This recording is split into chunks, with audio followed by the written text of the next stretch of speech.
और उपस्थित आजमगढ़ जनपद से जुड़े भी सभी उपस्थित भाइयों बहनों, यूपीडा के सीईओ और अपर मुख्य सचिव गृह सेवनीश अवस्थी जी,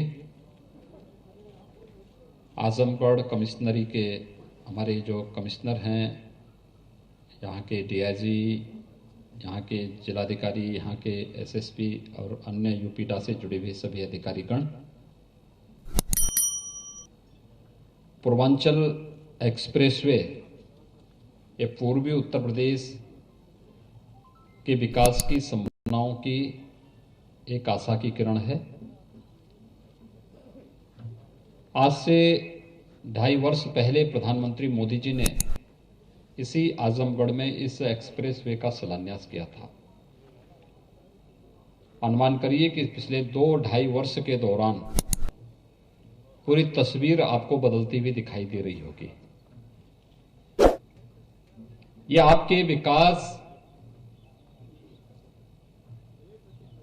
की जो अपेक्षाएं थी, उन अपेक्षाओं पर पंख लगा करके विकास के साथ आप सबको जोड़ने का एक प्रयास है प्रदेश सरकार के द्वारा। और इस दिशा से आज मैं स्वयं भी इस एक्सप्रेसवे के निरीक्षण के कार्यक्रम के साथ गाजीपुर से ही चला हूं। गाजीपुर, मऊ, आजमगढ़ होते हुए फिर हम लोग आगे बढ़ रहे हैं। हम सबको इस बारे में ध्यान रखना होगा कि विकास ही वास्तव में हम सबके जीवन में परिवर्तन लाएगी। और आजमगढ़, अनुमान करिए आज से 3-4 वर्ष पहले तक आजमगढ़ के नाम से लोग कांपते थे। आजमगढ़ के नाम पर लोग किराए पे मकान नहीं देते थे। यहां का युवा अगर कहीं जाता था और आजमगढ़ नाम बता देता था तो लोग उसको पिंड छुड़ाते थे। लेकिन अब आजमगढ़ विकास की एक नई आशा की किरण के साथ आगे बढ़ रहा है। और आशा की एक किरण एक्सप्रेसवे यहां के औद्योगिक विकास को एक नई ऊंचाइयों तक पहुंचाएगा। साथ ही साथ हम आजमगढ़ में विश्वविद्यालय भी दे रहे हैं। विश्वविद्यालय के लिए जमीन की समस्या आ रही है, यह आजमगढ़ वासियों को सोचना चाहिए। अब तक नहीं तो विश्वविद्यालय का कार्य भी प्रारंभ हो गया होता। आजमगढ़, वाराणसी, जौनपुर, आजमगढ़, अंबेडकर होते हुए लुम्बिनी तक का जो एक हाईवे बन रहा है, यह भी आजमगढ़ होते हुए जा रहा है।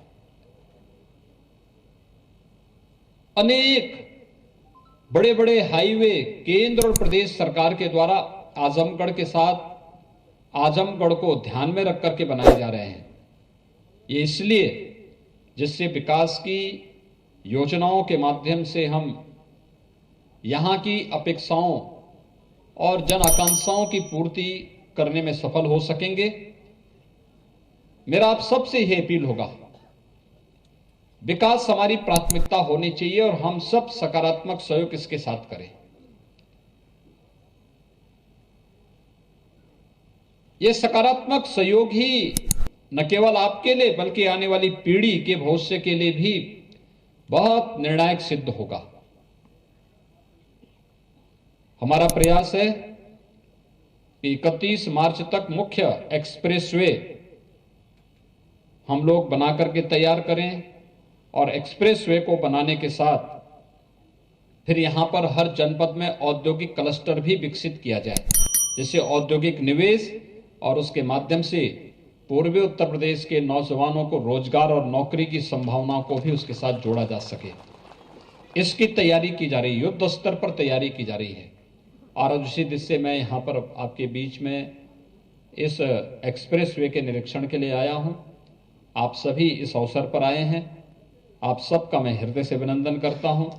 आप सबको मैं हृदय से बधाई भी देता हूं, अपनी शुभकामनाएं भी देता हूं और विश्वास व्यक्त करता हूं कि जब हम लोग अप्रैल माह में प्रधानमंत्री मोदी जी के कर कमलों से फिर से इस एक्सप्रेसवे का उद्घाटन करेंगे तो दुनिया देखेगी कि 18 में जिस एक्सप्रेसवे का निर्माण प्रारंभ हुआ था, 3 साल का लक्ष्य था, और वैश्विक महामारी कोविड के बावजूद 3 साल से पहले ही हम इस एक्सप्रेसवे को जनता को समर्पित कर दे रहे हैं। विकास का ये मॉडल देश और दुनिया के लिए आकर्षण का केंद्र बनेगा और पूर्वी उत्तर प्रदेश के नौजवानों के लिए रोजगार और नौकरी की व्यापक संभावना को लेकर के आगे आएगा।